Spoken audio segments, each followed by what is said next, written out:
Alors, bonjour à tous. Donc, moi, je suis Anne-Baptiste, je suis une pharmacienne. Je travaille en veille sanitaire, santé publique. Je suis là pour surveiller le potentiel d'abus et dépendance des substances psychoactives, aussi bien les médicaments que les drogues. Et donc, dans ce cadre-là, je surveille l'arrivée des cannabinoïdes de synthèse, et notamment par vapotage. Donc la question qui m'a été posée, c'est de savoir si la cigarette électronique était une porte d'entrée dans la dépendance à la nicotine. Je ne vais pas pouvoir vous apporter une véritable réponse, mais en tout cas, je vais vous donner des éléments de réponse. Et puis après, est-ce que cette cigarette électronique peut être utilisée comme nouveau vecteur de substance à risque pour les jeunes? Et oui, évidemment, c'est ce qu'on va voir avec le PTC, Spleen, Buddha Blue, SEB. C'est la même chose, c'est 4 noms différents, mais c'est exactement la même chose. Donc juste pour vous illustrer un petit peu le contexte avec des images, parce que je pense que dans ce contexte, les images, elles parlent vraiment d'elles-mêmes. Donc là, juste, vous voyez sur la gauche une image, c'est un screenshot de TikTok. On voit que le marketing, il est déjà très très fort sur le PTC. Donc le spleen, effet détente max, appétit garanti, sommeil profond, ambiance discothèque. Donc c'est quand même de la bonne publicité, ça donne envie d'en prendre. On voit que l'image du jeune homme a l'air complètement apaisée et cool. Donc voilà. Et à droite, donc on reste dans le licite cette fois avec la nicotine. On voit la JNR. Alors je ne veux pas mettre le projecteur sur une marque en particulier. On pourra parler aussi des cigarettes électroniques Monster qui utilisent à peu près la même façon de marketer. Donc cette JNR, vous voyez qu'il n'y a aucune mise en garde sur le packaging et on voit le taux de nicotine en bas à droite qui est à 2%, et je vous en parlerai un petit peu après, mais 2%, comme ça, pour quelqu'un qui ne connaît pas, on a l'impression que c'est pas énorme. Alors en termes d'autres images, voilà tout ce qu'on peut avoir sur les sites internet. Donc là, on a Google avec cette très jolie publicité où c'est un site qui vend n'importe quel produit de synthèse. Donc on voit des jeunes qui sourient. On voit en bas à gauche la façon dont ils fabriquent le PTC avec une casserole, un agitateur. Donc on voit que c'est vraiment fait maison. Avec les risques d'erreur en lien avec ça, puisque c'est certainement des jeunes, voire des très jeunes qui font les mélanges. Et en ayant eu des études de pharmacie, j'ai fait beaucoup de TP dans ma vie et je vous assure que l'erreur est humaine et que quand on se trompe de concentration, ça peut être fatal pour ce genre de produit. Vous voyez le marketing aussi à droite avec la Charlotte, le masque. On a l'impression que c'est fait en qualité pharmaceutique par des laboratoires, que c'est fait dans les règles de l'art, avec toute la qualité qui va bien autour, alors que absolument pas. Et puis à droite ici, c'est, bon, je vous passe pas le film parce que je pense que ça va pas marcher, mais en Asie du Sud-Est, il faut savoir qu'ils sont eux très embêtés avec l'éthomidate, qui est mis directement dans la cigarette électronique et qui est un anesthésiant, et ils les appellent les zombies aussi. Et donc le véhicule, c'est la cigarette électronique. Voilà, toutes les autres images. Il faut savoir qu'aujourd'hui sur TikTok, ils appellent ça du shampoing, le PTC. Shampoing, huile pour cheveux. Enfin voilà, il y a tout des noms de code en fait qui sont utilisés. Et on est livré, par exemple, par Vinted, par des colis. Donc on est livré chez soi, comme un colis Vinted en fait, hein, donc dans les armoires que vous voyez un peu partout. Et en fait, quand on va sur la page de la personne qui vend sur Vinted, c'est un rouleau de scotch qui figure en termes d'image. Donc on ne peut pas voir que c'est de la drogue. Et quand on va dans les commentaires, par contre, là, les commentaires sont clairement en lien avec de la drogue. Alors, maintenant qu'on a vu toutes ces images, je vais vous faire un petit point de contexte. Donc, sur la cigarette électronique, donc un système qui permet de vaporiser la nicotine ou toute autre substance en réalité, qui est arrivé il y a plus de 10 ans. Et au départ, c'était vraiment pour fumer sainement. Et en Europe, dès le départ, ça a été associé aux produits du tabac avec la réglementation en lien et c'était relativement protecteur. Donc interdit aux moins de 18 ans, interdit de fumer dans les lieux, de vapoter dans les lieux où le tabac est interdit également, etc. Il faut savoir qu'aux États-Unis, ça n'a pas été comme ça. Aux États-Unis, à l'inverse, c'était pas interdit aux mineurs. La publicité était tout à fait autorisée et on pouvait vapoter partout. On verra les conséquences que ça a eu plus tard. Il faut savoir que cette cigarette électronique, elle a quand même révolutionné le monde du tabac, puisqu'elle a permis en France une diminution par 2 de vente du tabac entre 2000 et 2020. Donc on n'est pas là pour diaboliser cet outil qui est un véritable outil de réduction des risques et un véritable outil d'aide au sevrage pour les personnes qui sont fumeurs de tabac. Le problème aujourd'hui auquel on doit faire face, c'est que le marketing cible clairement les jeunes, non-fumeurs, voire les très jeunes. Quand on fait une cigarette électronique rose au goût barbe papa, avec des images de dessins animés sur le packaging, on ne s'adresse pas à une femme ou un homme de 50 ans qui essaye d'arrêter de fumer. Donc la problématique, c'est un petit peu celle-là.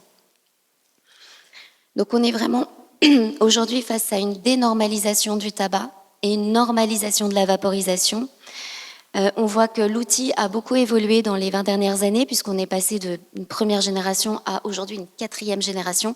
Ces cigarettes électroniques évoluent en termes de chauffe, donc elles chauffent de plus en plus et en termes de vitesse de chauffe. Et ça va avoir une influence sur l'arrivée, la cinétique du produit dans le corps. Et on va arriver maintenant à une pharmacocinétique qui est proche de celle du tabac pour la nicotine. Alors qu'avant, on était plutôt plus bas et donc on était plus dans une dynamique de sevrage. Aujourd'hui, on peut avoir des effets pics quand même avec une cigarette électronique bien boostée. Le dernier point que je voulais dont je voulais vous parler, c'était la voie inhalée. Il faut savoir que la voie inhalée, c'est la voie la plus rapide pour le cerveau. Et donc, c'est une voie dangereuse.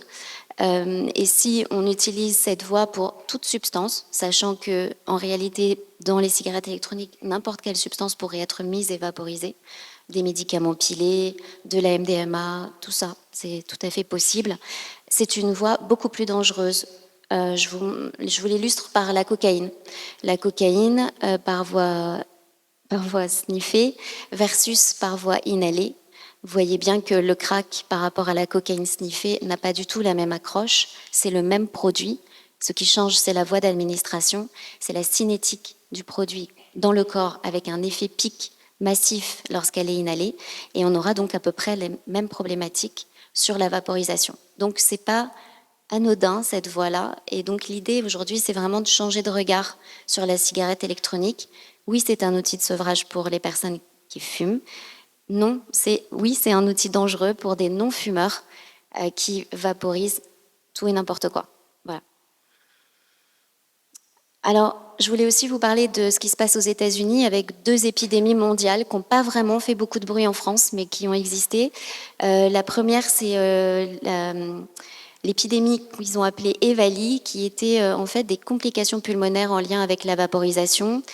Et après enquête sur plusieurs années, ils ont enfin découvert qu'il s'agissait de vaporisation de THC sur des produits qui étaient faits maison, avec des personnes qui en fait avaient utilisé des véhicules pour bien solubiliser le THC qui est liposoluble. Ils avaient utilisé de l'acétate de vitamine E. L'acétate de vitamine E, c'est un produit qui est utilisé dans le culinaire, et donc pour eux, il n'y avait pas de danger, sauf qu'en le chauffant, en réalité, il se transforme, il fabrique des cétènes, se transforment en cétènes, et ces cétènes sont dangereux pour le poumon. Donc il y a eu donc cette vague de complications pulmonaires avec des décès aux États-Unis. C'était au courant des années 2019-2020. Et en France, on a eu une surveillance qui a été mise en place, mais aucun cas n'a réellement été avéré. La deuxième épidémie, c'est l'épidémie de vapotage chez les jeunes Américains de nicotine, avec vraiment une deuxième épidémie de nicotine aux États-Unis. Ils font vraiment face à ça. Et donc, ils ont mis en place justement des nouvelles réglementations. Je vais vous montrer ça après. Face à ces 2 épidémies, il faut savoir qu'il y a eu des réactions mondiales, mais on était en plein Covid, donc on n'a pas parlé de tout ça. Mais en gros, en Inde, à Singapour et au Japon, ils ont interdit la cigarette électronique. Il y a eu des restrictions partielles dans les pays nordiques, et en Australie, la prescription est obligatoire pour les e-liquides à base de nicotine. Donc voilà, il y a des réglementations spécifiques dans chaque pays. Et puis en bas, vous voyez une image qui est une image de prévention qui circule au Canada et qui existe depuis déjà plusieurs années. Le vapotage peut causer des dommages aux poumons. Ça, c'est quelque chose qui n'est absolument pas diffusé en France. Donc voilà, on a aujourd'hui le premier rapport de l'ANSES qui est sorti, je crois, début d'année ou fin d'année dernière, qui écrit noir sur blanc que oui, le vapotage peut avoir des effets délétères, mais avant cela, on n'en parlait pas. Et donc, qu'en est-il des substances hors nicotine? En addictovigilance, donc nous, on fait de la surveillance par rapport aux nouveaux produits de synthèse et à toute substance. On sait que depuis 2013, il y a déjà des cas de cannabinoïdes de synthèse qui sont vapotés. Et ce qu'on sait à travers les données de la littérature, c'est que, comme je vous l'ai dit tout à l'heure, toute substance thermorésistante peut être vapotée. Aussi bien la kétamine que la catinone, que la MDMA, tout ça, ça peut être vapoté. Avec le danger de cette voie d'administration.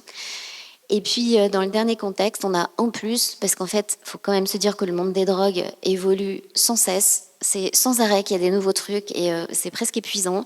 En 2023 sont arrivés les néocannabinoïdes ou les cannabinoïdes d'émisynthèse, c'est-à-dire les analogues du THC. Ces analogues du THC, en réalité, ça vient des États-Unis avec la réglementation et la légalisation des produits dans certains États à base de THC. Ils ont voulu augmenter l'offre et donc ils ont créé ces analogues de THC. Ils ont pris la structure chimique du THC, ils l'ont modifié un petit peu. Ils ont enlevé des doubles liaisons, rajouté des carbones, rajouté des acétates, etc. Et ils ont créé, encore une fois, une petite trentaine de molécules. Et donc ces molécules sont arrivées en France et elles sont arrivées en France par le marché légal.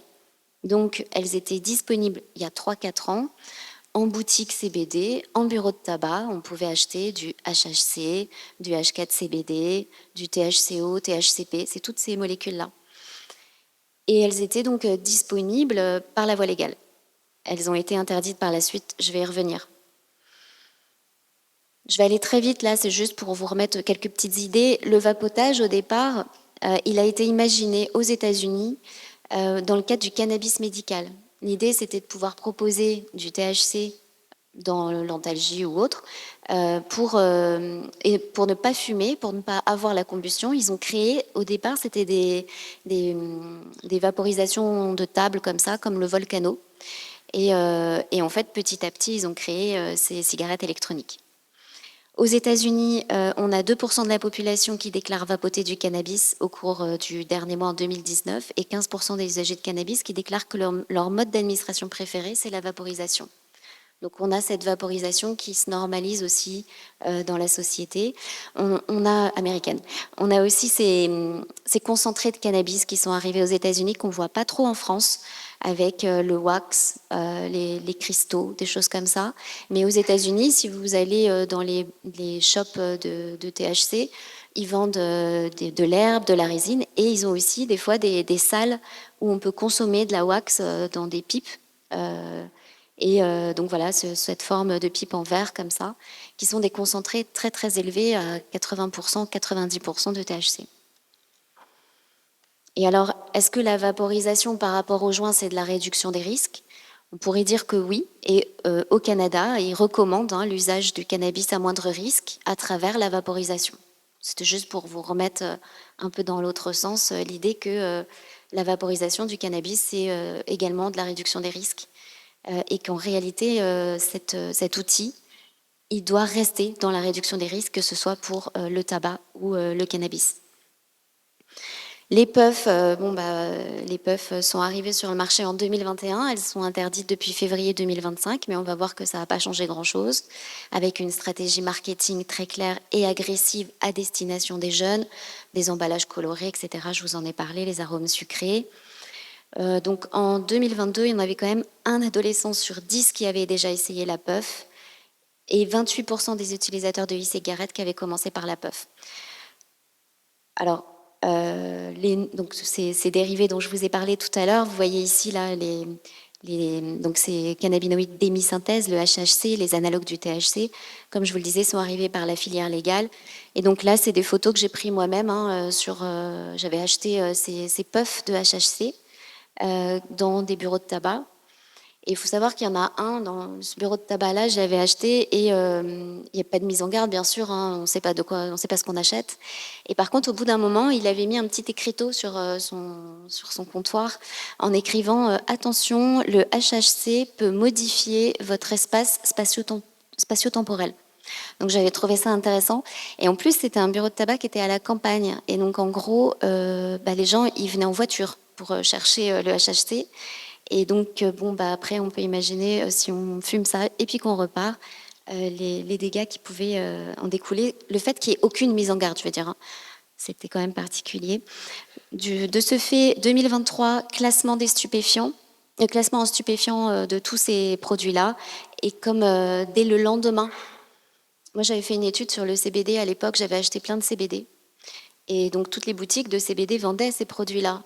Le jour où il y a eu l'interdiction, j'ai eu une quinzaine de textos qui m'expliquaient que le HHC, HHCP était interdit, mais que maintenant ils avaient du HHCPO, etc. Donc dès le lendemain, la réglementation est peu utile en réalité, sachant qu'on ne sait jamais en fait le report et le risque qu'on prend à interdire une substance qui est plus ou moins dangereuse.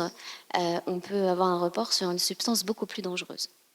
Et puis donc en 2025, cette fameuse interdiction des cigarettes électroniques jetables. On va en reparler un peu plus tard. Donc comme je vous le disais, le rapport de l'ANSES en décembre 2025 rapporte qu'en France, il y a plus de 6 adultes sur 100 qui vapotent quotidiennement. Et il explique que le vapotage ne présente pas les mêmes risques que ceux associés à la combustion du tabac, qu'il peut faciliter l'arrêt du tabac et être une alternative plus sûre pour les fumeurs. Donc ça, je pense que c'est il n'y a pas de débat là-dessus. C'est pas là-dessus qu'on discute aujourd'hui. Alors chez les adolescents, qu'est-ce qui se passe? Donc ici, c'est toujours issu du rapport de l'ANSES. Et ce qu'on voit quand même, c'est que chez les 500 vapoteurs interrogés qui sont adolescents, on a la moitié qui est vapoteur exclusif. Et chez les vapoteurs exclusifs, on en a 32% qui n'avaient jamais fumé. À l'inverse des adultes, où on n'a que 2% dans cette catégorie. Donc des jeunes qui rentrent dans le vapotage de nicotine sans avoir jamais fumé, il y en a 32% aujourd'hui. Est-ce que c'est une entrée dans la dépendance à la nicotine? Je n'ai pas vraiment la réponse aujourd'hui, mais par contre, je vais vous apporter quelques éléments. Par rapport aux données d'usage de substances chez les jeunes, l'enquête Escapade 2022 est plutôt très rassurante. On a donc dans toutes les substances, tous les niveaux d'usage de substances baissent, le tabagisme baisse énormément. Un jeune sur 2 de 17 ans n'a jamais fumé, un jeune sur 5 de 17 ans n'a jamais bu d'alcool. Donc c'est quand même des chiffres qui sont impressionnants. Par contre, on a cet usage de cigarettes électroniques et de puffs qui dépasse celui de la cigarette à tabac, avec un usage quotidien qui a fait x3 entre 2017 et 2022. Donc on est dans une phase de dénormalisation du tabac et de normalisation du vapotage chez les jeunes. Si on regarde la suite des chiffres, donc on a pour l'usage de cannabis chez les lycéens également une forte baisse. Mais quand ils ont interrogé les cannabinoïdes, on avait quand même une expérimentation retrouvée chez 4,6% des garçons au lycée et pour les filles 2,3%. Donc c'est quand même présent. Donc la question, c'est de savoir si cette dénormalisation du tabac et cette normalisation du vapotage peut entraîner une dénormalisation du cannabis en joint et une normalisation du vapotage des cannabinoïdes. Est-ce que c'est un tournant qui est possible ou pas? Donc là, je vais vous présenter quelques données sur la cigarette électronique, plutôt sur la nicotine, juste pour vous parler un peu du marketing et du risque chez les jeunes. Et ensuite, je vais vous parler exclusivement des cannabinoïdes de synthèse, PTC, spleen, etc., pour mieux caractériser les complications en lien avec ces usages, mieux connaître les produits consommés et surveiller l'évolution du phénomène à travers les données d'addictovigilance. Je vais donc vous donner les complications qu'on retrouve dans nos usages, dans nos données. Je vais regarder aussi l'outil Oppidum, qui est un outil spécifique dans les XAPA, CARUD, ELSA. C'est un questionnaire qui est fait chaque année et qui permet aux usagers de déclarer ce qu'eux consomment. Donc on va voir si eux, ils utilisent la cigarette électronique. Et puis je vais vous parler aussi de la base d'appel Drogue Info Service, que ce qu'on retrouve dans leurs données. Et données synthèse aussi. Donc juste sur la cigarette électronique, je vous en ai déjà parlé, mais je voulais juste remettre le petit point sur le côté, sur le rapport de l'ANSES, qu'est-ce qu'il a pu mettre en évidence.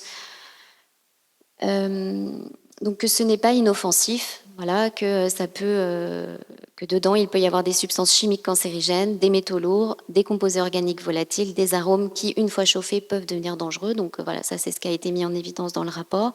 Les teneurs en nicotine sont comprises entre 2 et 20 mg. Donc là, je ne suis pas en pourcentage, je suis en milligrammes. Donc le taux le plus élevé autorisé en Europe, c'est 20 mg par millilitre. Il faut savoir qu'aux États-Unis, à une époque, il n'y avait pas de limite de taux. Ils pouvaient monter au plus haut.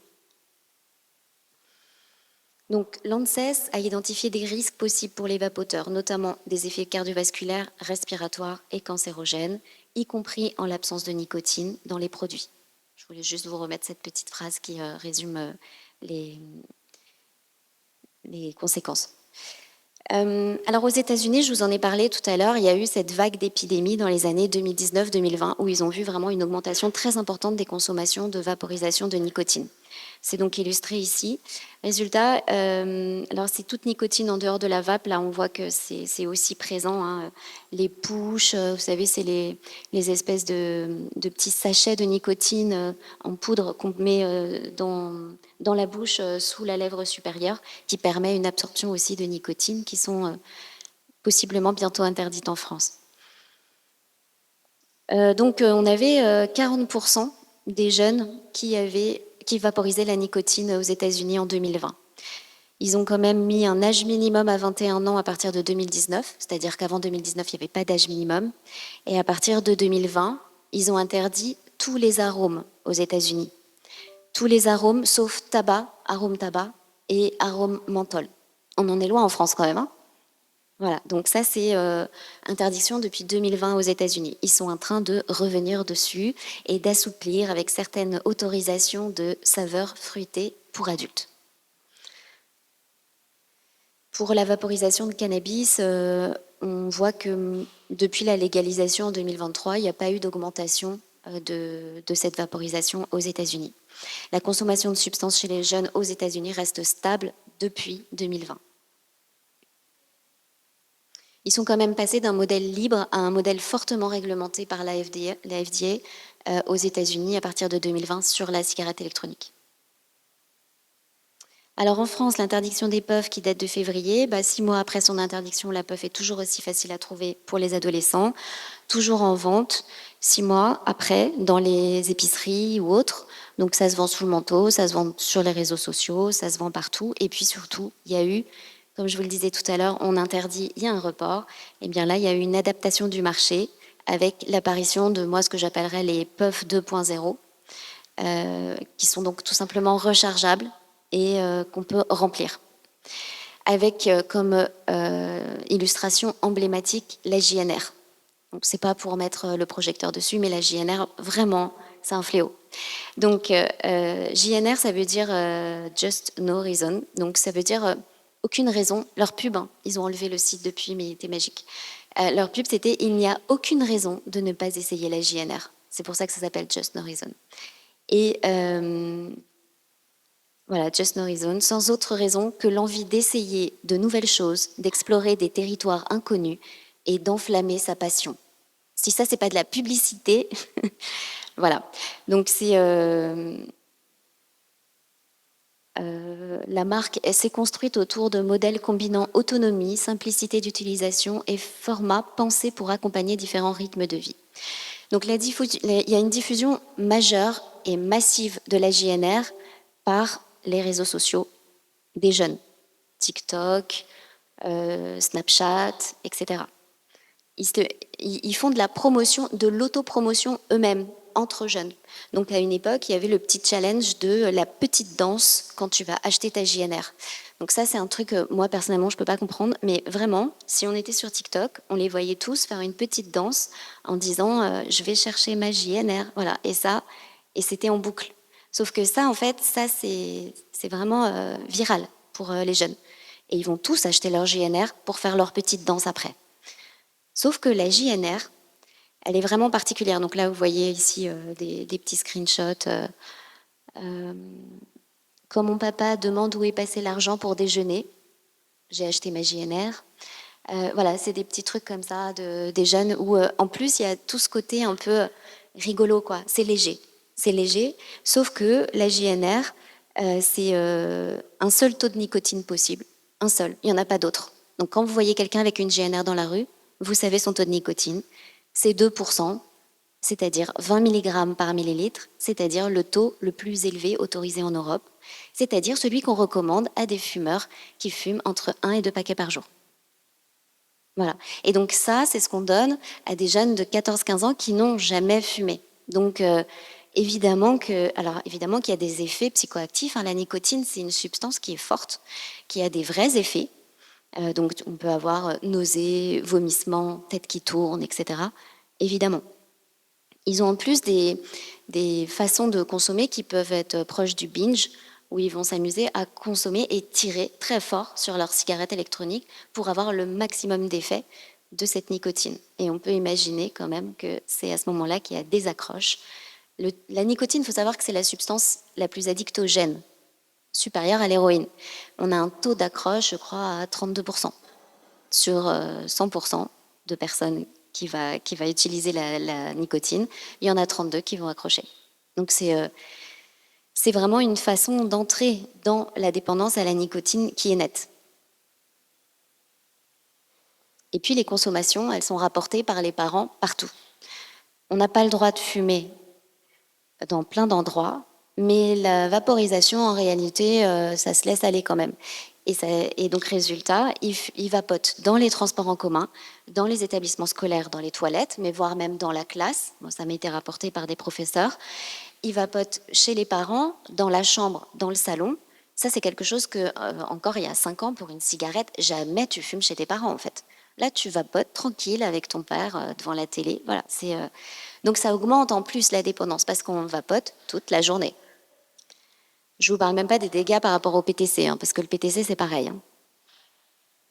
Et puis, donc, la JNR, il faut voir les caractéristiques de cette cigarette électronique.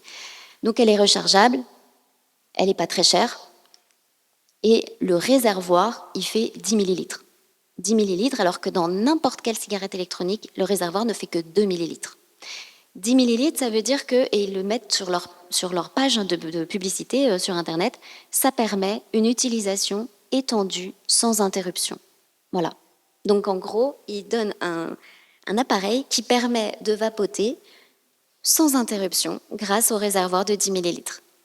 Donc je trouve que c'est le fait que ce soit 2% et pas autre chose, le fait qu'il y ait ce réservoir de 10 millilitres, les goûts, voilà, l'autopromotion entre pairs sur les réseaux sociaux, ça a vraiment été un problème important à partir il y a environ 1 an ou 2.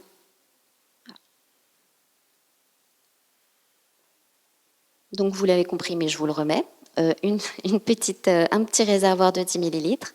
Vous voyez ici 2%. 2%, je discutais l'autre jour avec un médecin qui est à la Société française de tabacologie. Elle me dit que ça devrait être interdit d'écrire 2%, parce que 2%, on a l'impression que c'est rien. Et donc on devrait rester sur uniquement 20 mg par ml. Donc là, 2%, et puis c'est pas très mis en évidence. Hein. Là, vous voyez une Monster en bas, Monster Bar. Et quand on veut choisir la force, c'est de la même façon. J'ai cliqué et je vous ai mis le screenshot du clic Choose an option. Il n'y en a pas d'option. C'est 20 mg basta en fait. Donc, et ça, c'est le Monster Bar. Donc en fait, on a l'impression que c'est un bar qui permet d'avoir accès à plein de trucs différents. Non. Oui, des couleurs, des goûts, tout ça, ce que vous voulez. Mais en termes de nicotine, un seul dosage. Le plus fort. Donc bien sûr, ce qu'il faut aussi essayer de faire comprendre aux jeunes, c'est qu'ils sont manipulés. Après, c'est encore plus difficile quand ils se manipulent eux-mêmes, quand entre jeunes, ils font des petits challenges TikTok, etc. Mais l'industrie du tabac les manipule. Donc voilà, ici, rose pour les filles. Ici, pour les gourmands, avec un mélange avec des bounties et des petits gâteaux. L'accessoire à avoir en boîte de nuit, parce que quand c'est dans le noir, et ben, elle est phosphorescente. Et en fait, quand on regarde un petit peu, qu'on fait le parallèle avec la publicité sur le tabac il y a plus de 40 ans, c'était exactement la même chose avec ici la femme qui est mise en valeur pour l'association aux cigarettes slim. Et puis l'idée que, en gros, limite, c'est bon pour la santé, quoi. Alors, qu'est-ce qu'on a dans nos données maintenant? On va parler que du PTC. Donc, pourquoi je vous ai parlé de cette JNR? C'est parce qu'en réalité, elle est donc remplissable, la JNR, et c'est à travers cet outil que les jeunes vont vapoter le PTC, le spleen, etc. Ils vont remplir le réservoir de leur JNR avec les flacons qu'ils achètent sur les réseaux sociaux. Donc, qu'est-ce qu'on voit dans nos données de vigilance? On voit une augmentation très importante depuis 2025, avec un pic. Donc ça, c'est les données nationales. On est à 330. Alors, il ne faut pas regarder les chiffres parce que nous, on n'est pas dans de l'exhaustif. Nous, c'est des tendances qu'on voit et ce qu'on voit, c'est vraiment une augmentation très forte des usages de PTC, de spleen dans toute la France. Vous voyez, en 2019 et en 2021, on avait deux petits pics. Et en fait, ces pics, ils correspondaient à des alertes vraiment locaux-régionales. Il y avait en France 2 endroits où le PTC avait largement diffusé. C'était Reims et Caen. Et dans ces 2 endroits, il y avait vraiment une diffusion massive dans les lycées, dans les collèges, etc. Ça ça a un peu diminué. Et par contre, là, vraiment, on a une augmentation dans toutes les régions et massivement en Île-de-France. Nos données montrent que ça touche des sujets très jeunes, 60% de mineurs, l'âge moyen de 17 ans, minimum 9 ans. Alors les complications, que ce qu'on voit, donc déjà on voit qu'avec les années, c'est toujours les mineurs qui sont les plus majoritaires en rouge. C'est donc des 15-17 ans, donc c'est vraiment lycée et il y a un petit peu de collège. On a 30% des cas en Île-de-France. Et qu'est-ce qu'ils déclarent? Ils déclarent prendre des cannabinoïdes de synthèse, voire du cannabidiol, sans savoir vraiment si c'est psychoactif. Des cannabinoïdes d'émisynthèse, c'est le fameux HHC, etc. Et donc, faut savoir que nous, ça, le PTC, on le surveille depuis de nombreuses années. Et avant, il disait pas qu'il vapotait des cannabinoïdes de synthèse. Il disait qu'il vapotait du CBD ou un produit inconnu.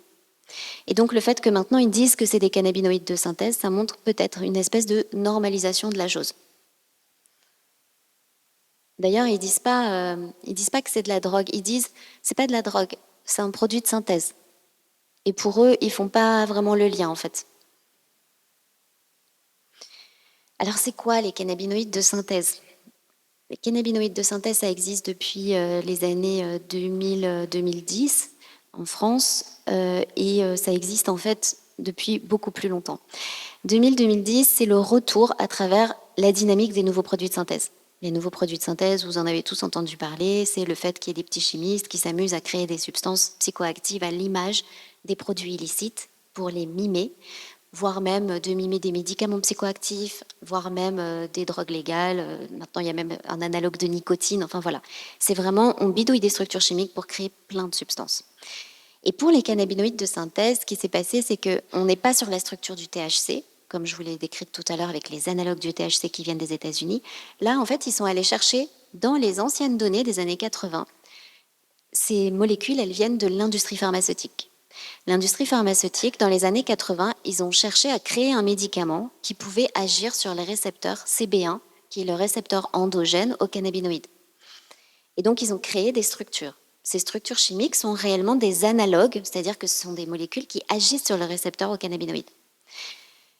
Et comme c'était des molécules qui étaient avec pas mal d'effets secondaires, ça a été bien évidemment arrêté. Ils ne sont pas allés jusqu'aux médicaments. Trop d'effets secondaires. Mais par contre, la structure chimique était dans les bases de données scientifiques.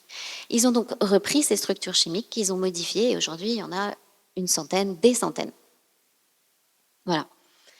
Il faut savoir que par rapport au THC, le THC, c'est un agoniste partiel du récepteur CB1. Tous les cannabinoïdes qu'on a en lien avec l'industrie pharmaceutique sont des agonistes complets. Donc, ils sont plus puissants de base. Ils ont une affinité et une puissance supérieure. On dit qu'ils peuvent aller jusqu'à 200 fois la puissance du THC. Et ils ont une cinétique qui peut être plus longue. Ils peuvent agir plus longtemps. Et ils ont des métabolites actifs.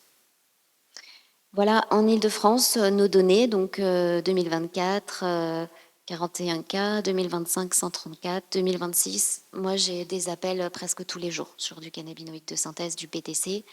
Les appels, c'est souvent les écoles, les familles et les médecins. J'ai pas d'appel d'usager lui-même, mais voilà, vraiment des appels très lourds, notamment des parents, et des appels aussi avec des complications très graves, tentatives de suicide, décès par convulsion, etc. Donc on est dans des produits vraiment qui sont très puissants et très dangereux. Alors comment ils les fabriquent? Il y a une étape de fabrication. Donc en gros, là sur la diapo du milieu, vous voyez ce qu'ils achètent au départ, c'est-à-dire la poudre. Donc ici, c'est de la poudre de pinaca ou je sais pas quoi, donc des cannabinoïdes de synthèse. Et ils font eux-mêmes leur dilution et leur do-it-yourself, là, en achetant des kits de propylène glycol, ils ajoutent des colorants, ils ajoutent des goûts et ils ajoutent de la nicotine. La nicotine, ils l'ajoutent pour accrocher l'usager. Et ça, c'est un dealer qui me l'a dit.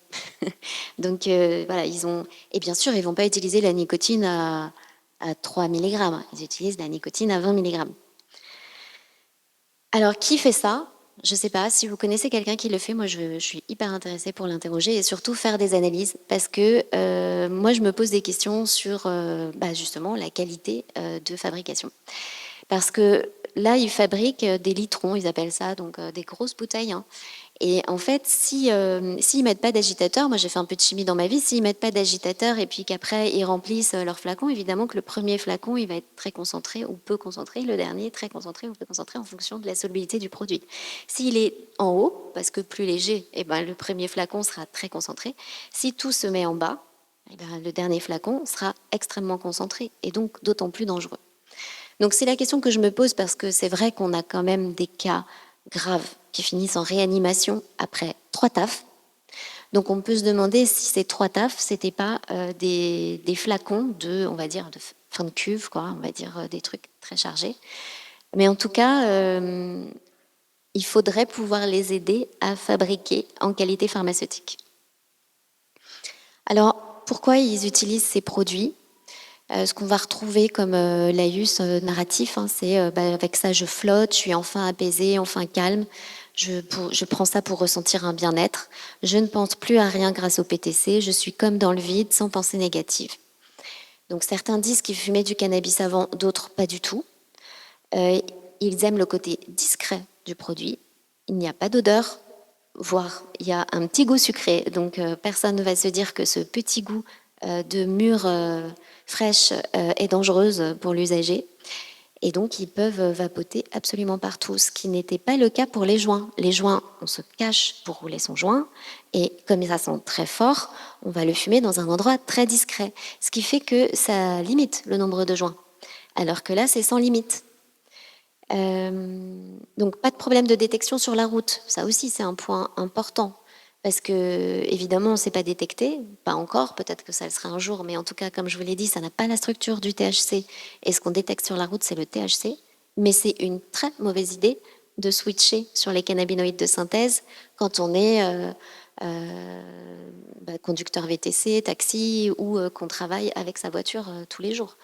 Parce que ce sont des produits qui ont réellement des effets psychoactifs très forts. Donc on peut retrouver j'avais des idées noires, il n'y a pas beaucoup de monde qui me comprend, voilà, le pourquoi je consomme. Et puis les effets négatifs, ça va être un ralentissement psychique, donc ils vont parler de façon beaucoup plus lente. Vomissement, angoisse, dépendance, hallucination, syndrome de sevrage. Alors, moi je veux juste vraiment vous appuyer sur le syndrome de sevrage, parce que le syndrome de sevrage, c'est la seule molécule que je connaisse qui a un tel syndrome de sevrage. C'est donc un syndrome qui arrive très rapidement. Donc, par exemple, une fois, j'avais eu un appel d'un médecin qui me dit moi, je comprends rien à ce qu'il me raconte, le gamin. Il veut diminuer ses usages. Il veut plus vapoter toutes les 30 minutes. Il veut juste vapoter toutes les 45 minutes. Mais il me dit qu'il n'y arrive pas parce que c'est trop dur. Parce que dès qu'il repousse de 15 minutes, donc c'est quelqu'un qui fumait énormément, là on est dans de la vaporisation de PTC dans un cas de dépendance, et dès qu'il repoussait seulement de 15 minutes sa prise, il ressentait nausées, vomissements, angoisse massive. Donc là on voit vraiment l'accroche du produit, c'est-à-dire que comme toute substance, au départ on prend pour les effets positifs et ensuite on prend pour ne plus ressentir les effets négatifs. C'est très réel sur le PTC. Et ça, je pense que quand on a un gamin de 15 ans qui commence à s'accrocher au produit et qui ressent ce syndrome de sevrage, il faut lui expliquer que c'est normal, en fait. Il faut lui expliquer comment arrêter. C'est un peu la petite vignette du bas. si quelqu'un t'expliquait comment arrêter, plutôt de te dire pourquoi tu devrais arrêter. Parce que possiblement, ils ont envie d'arrêter, mais ils n'y arrivent pas. Parce que ce syndrome de sevrage, il est trop violent. Il faut savoir que ce syndrome de sevrage, il dure très longtemps, plusieurs jours, voire plusieurs semaines. Donc vraiment, c'est compliqué. Voilà, donc les complications qui sont retrouvées sont à l'inverse de l'image véhiculée par la vaporisation. Il n'y a pas de trouble cardiovasculaire avec la vaporisation puisqu'il n'y a pas de tabac. Ce sont des produits qui créent une tachycardie, voire des douleurs thoraciques. Il n'y a pas d'addiction car c'est associé à l'image du sevrage tabagique. On a l'impression que quand on vapote une cigarette électronique, on ne peut pas tomber dans une addiction. C'est un outil de sevrage. C'est pas vrai.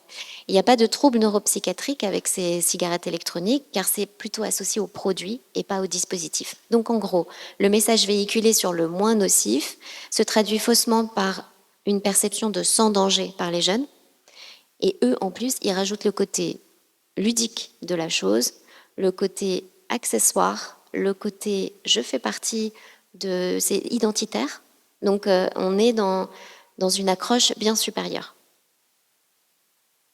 Alors, il y a eu des contextes marquants, donc des usages en établissement scolaire avec des établissements qui sont très embêtés par ça.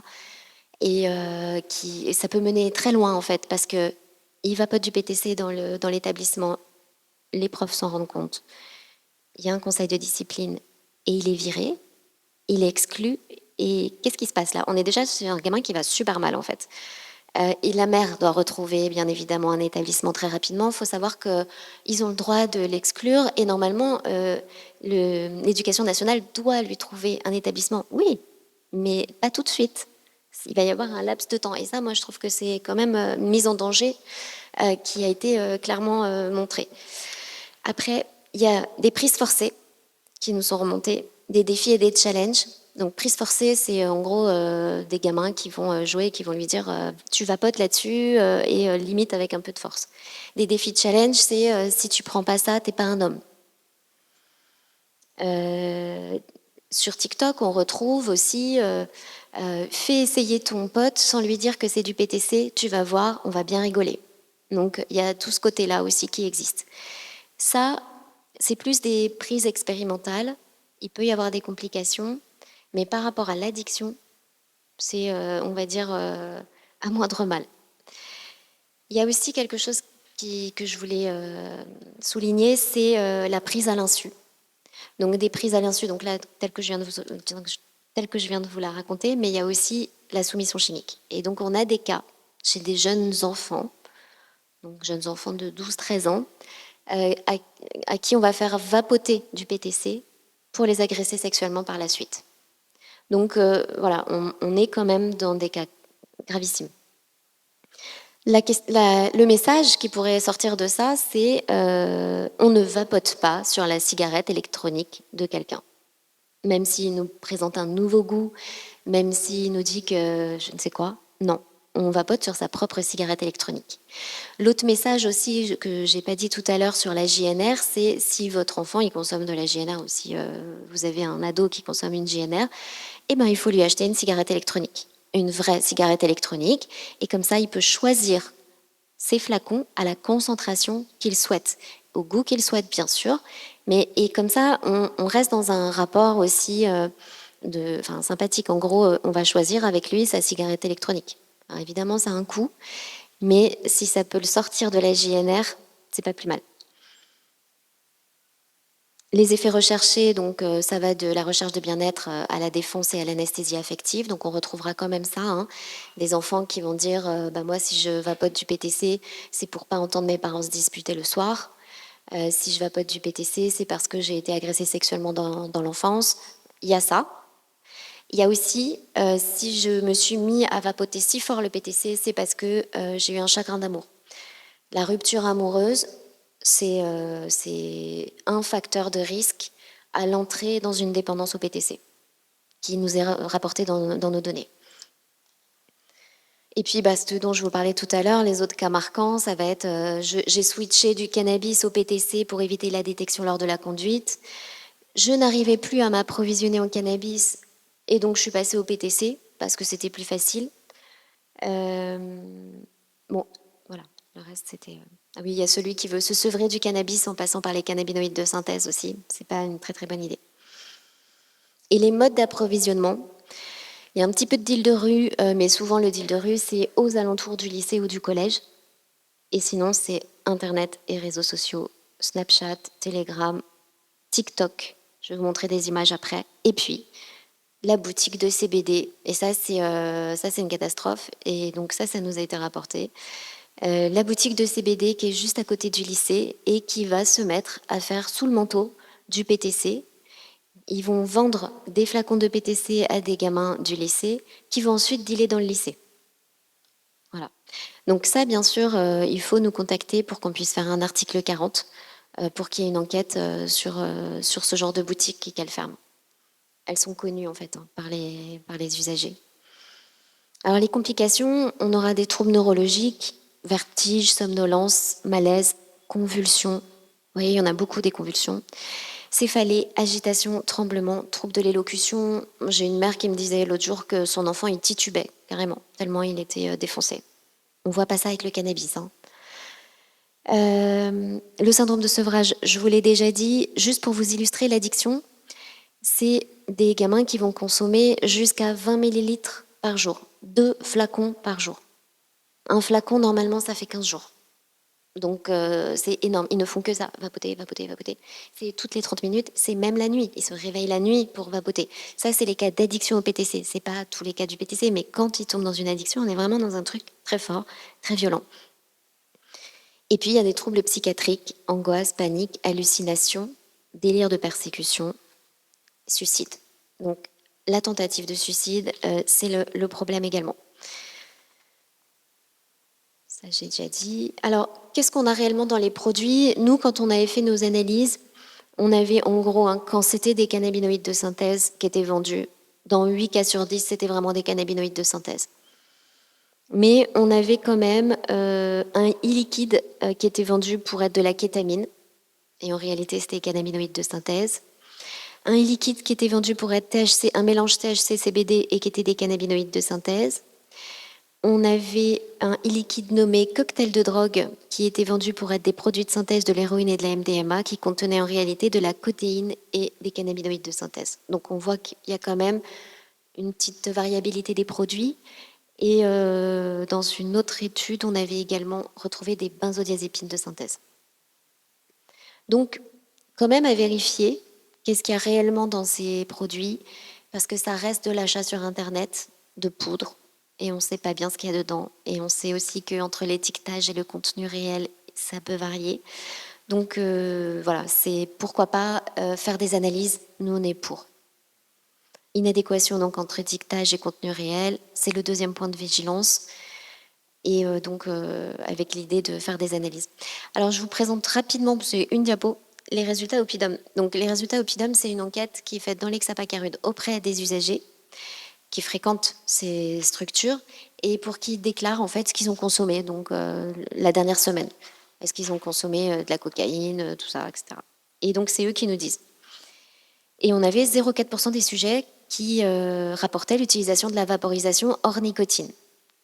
Massivement cannabis, mais on voit un peu d'héroïne, un peu de crack, un peu de HHC, un peu de Subutex. Bon, voilà, ils mettent un peu tout. Mais par contre, ce que ça montre aussi, c'est que concrètement, en tout cas, au niveau de la réduction des risques de cannabis, les structures de prise en charge et les usagers de substances ne se sont pas vraiment pris de cet outil, en fait. Il n'y a pas l'outil réduction des risques du cannabis à travers la vaporisation de cannabis. Les données de Drogue Info Service, on voit jusqu'en 2025 que ça augmente largement. Donc, c'est, à mon avis, on est au début, en fait, de la problématique du PTC. Évolution croissante. De la même façon, il y a un peu moins de mineurs, mais quand même 34% de mineurs, avec l'Île-de-France en première position, suivi du Grand Est et des Hauts-de-France. Les produits qui sont rapportés, PTC, Buddha Blue. Et puis on retrouve aussi les cannabinoïdes d'émisynthèse, THC, wax, on retrouve plein de choses. Les complications qui sont rapportées à Drogue Info Service, c'est de la dépendance dans près de la moitié des cas, avec notamment ce syndrome de sevrage très fort qui est décrit très bien par l'entourage. Dépendance, sevrage, anxiété, panique, troubles du sommeil, agressivité et violence, souvent auto-infligées.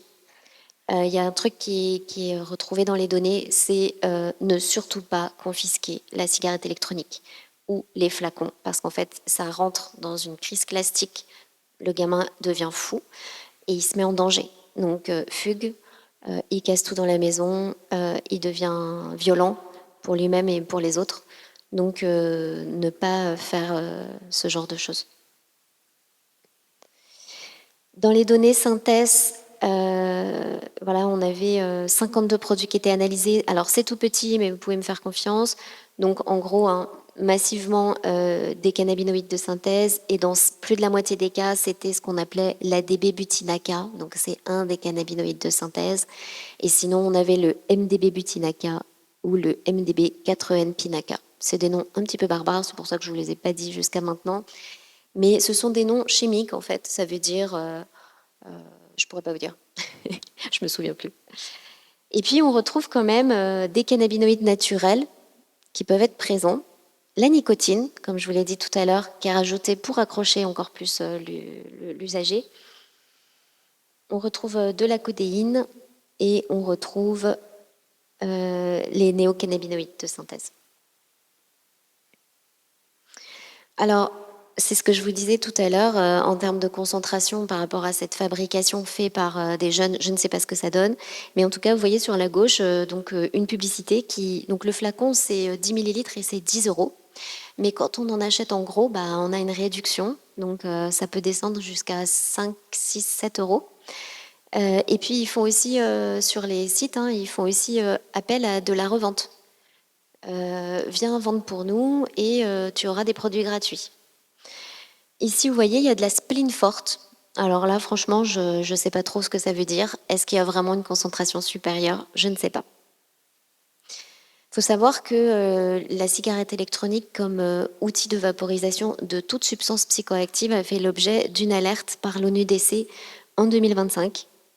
Il pointait les facteurs de risque associés, donc des emballages, des promotions, plateformes, médias sociaux, l'accessibilité très importante hein, de tous ces produits, et ce qu'il retrouvait aux États-Unis dans les cigarettes électroniques. Amphétamine, caféine, kratom, tryptamine, opiacés, kétamine. En Écosse, cannabinoïdes synthétiques à 77%, mais aussi cocaïne, stéroïdes, benzodiazépines, héroïne, kétamine. Et en Asie du Sud-Est, je vous l'ai déjà dit, les étomidates, qui sont donc des anesthésiants.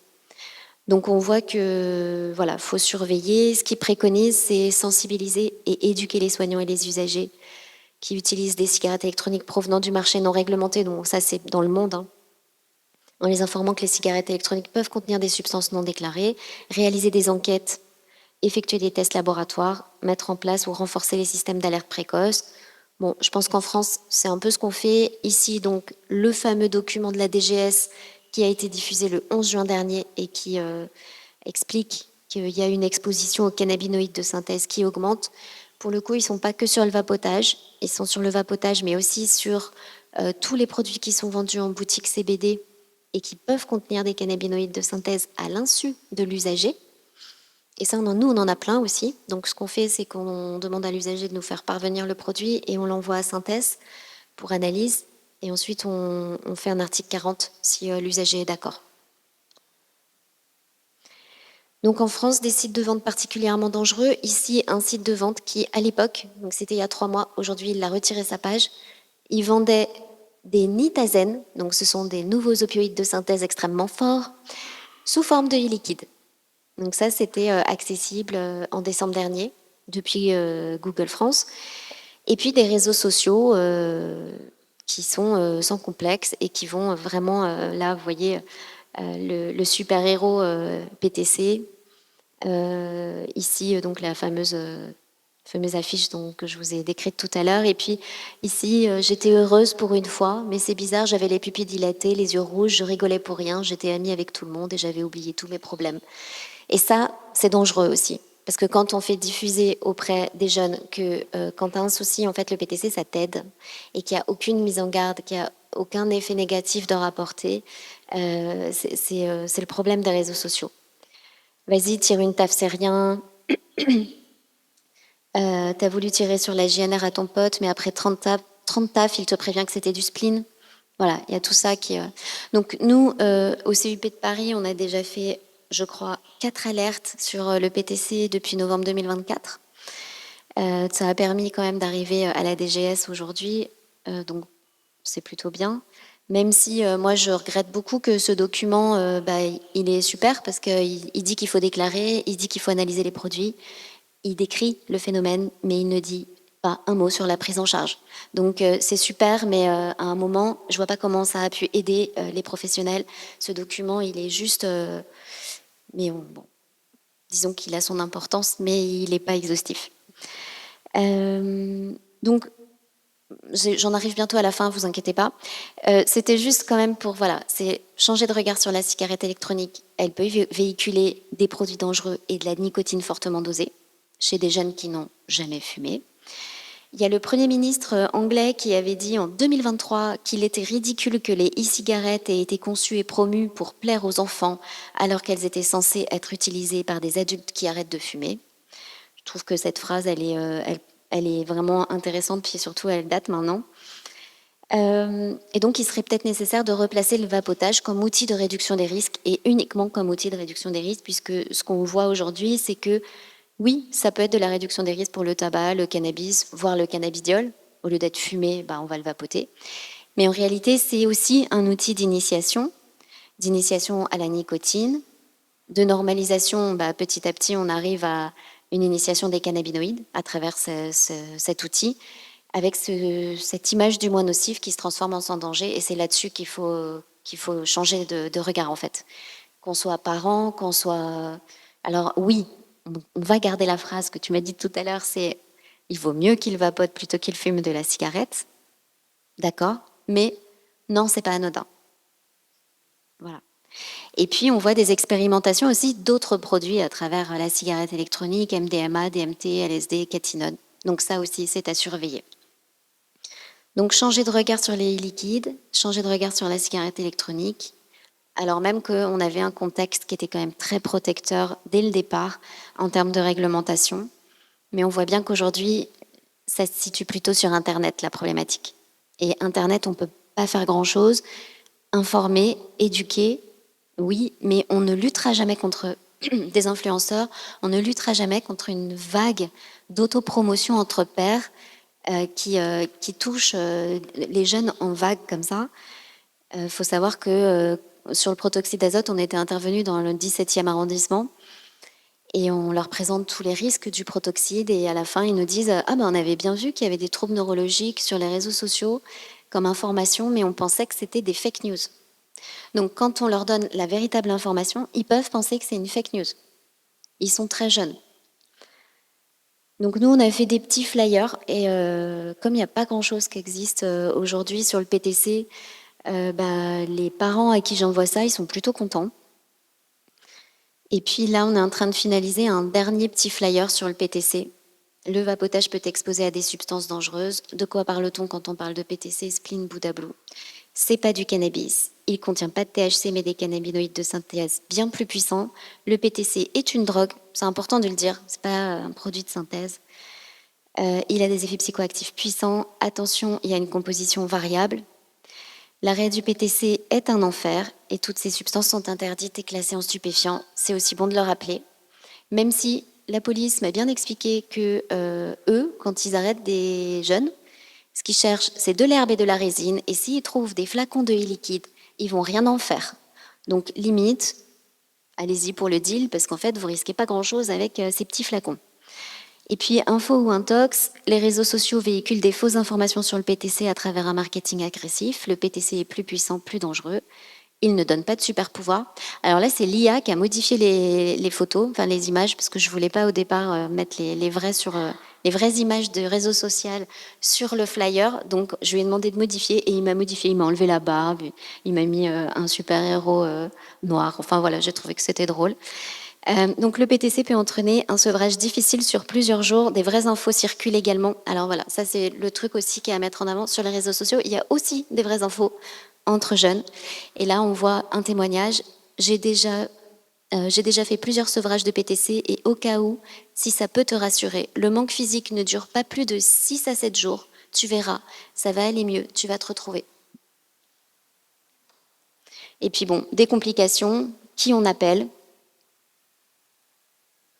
Et je vais vous laisser parce que je crois que, enfin, je vais arrêter là parce que je pense que vous en pouvez plus, puis moi aussi, mais parce que je crois que je me répète un peu à la fin. Ouais, voilà, je vais te laisser la parole. On change de place.